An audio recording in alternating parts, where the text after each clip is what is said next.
Hi friends, ఈరోజు video వచ్చేసి మా ఇంట్లో కాకర తీగలు వేసామండి. 2 రకాల కాకర తీగలు వేసాము. ఒకటి పెద్దది కాకర తీగ, ఒకటి చిన్న కాకర తీగ. పెద్ద కాకర తీగ చూడండి అండి, చిన్న చెట్టు వేసాము. దానికి పందిరి వేయాలి. మేము పందిరి వేసాము. పందిరికి అల్లుకుంది. పందిరికి అల్లుకోవటం వల్ల చూడండి కిందకి కాయలు ఎలా ఏలాడబడ్డాయో. అసలు చూడండి ఒక్కొక్క కాయ. ఇది పెద్ద కాకర తీగ. కాయలు చూడండి ఎంత పెద్ద పెద్దగానే అసలు ఎంత బాగున్నాయో. ఆ కాయలు చూస్తుంటే ఎంత బాగున్నాయి మాకైతే.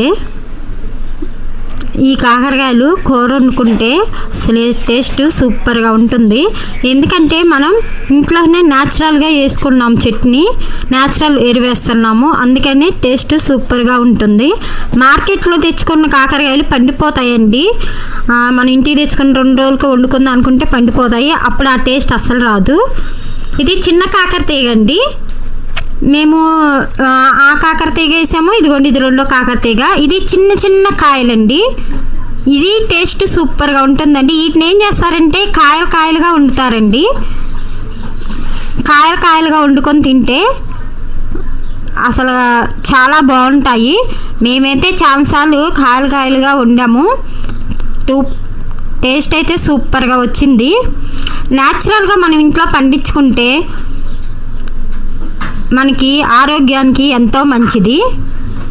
బయట తెచ్చుకుంటే మనం మందులేసి ఎప్పటికో వస్తాయండి అయ్యా మార్కెట్కి. వాటిని మనం వెళ్ళి కొనుక్కొచ్చుకుంటాము. అవి ఎందుకు నిల్వ ఉంటున్నాయి అంటే వాటిని మందులేసి పండిస్తారు కాబట్టి అవి నిల్వ ఉంటున్నాయి. ఈ మన ఇంట్లో అనుకోండి అప్పటికప్పుడుగా కోసుకొని వండుకోవచ్చు. మనం ఇలా చెట్లు వేసుకోవటం వల్ల మనీ కూడా సేవ్ అయ్యిద్ది. మార్కెట్కి వెళ్ళి తెచ్చుకోవాలంటే మనం కష్టంగా అనిపించింది. అది ఇంట్లో ఉండంగానే వెంటనే వండుకొని తింటాము. కాకర తీగ కూర చాలామంది ఇష్టపడరండి, చేదుగా ఉంటుందని. కానీ కాకరకాయలు తింటే వండుకొని చాలా మంచిది.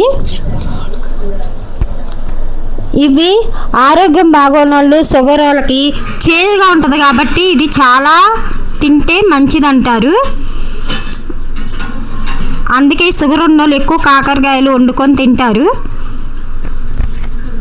అయితే మేమైతే 2 చెట్లు వేసుకున్నాము. మా 2 చెట్లు టేస్ట్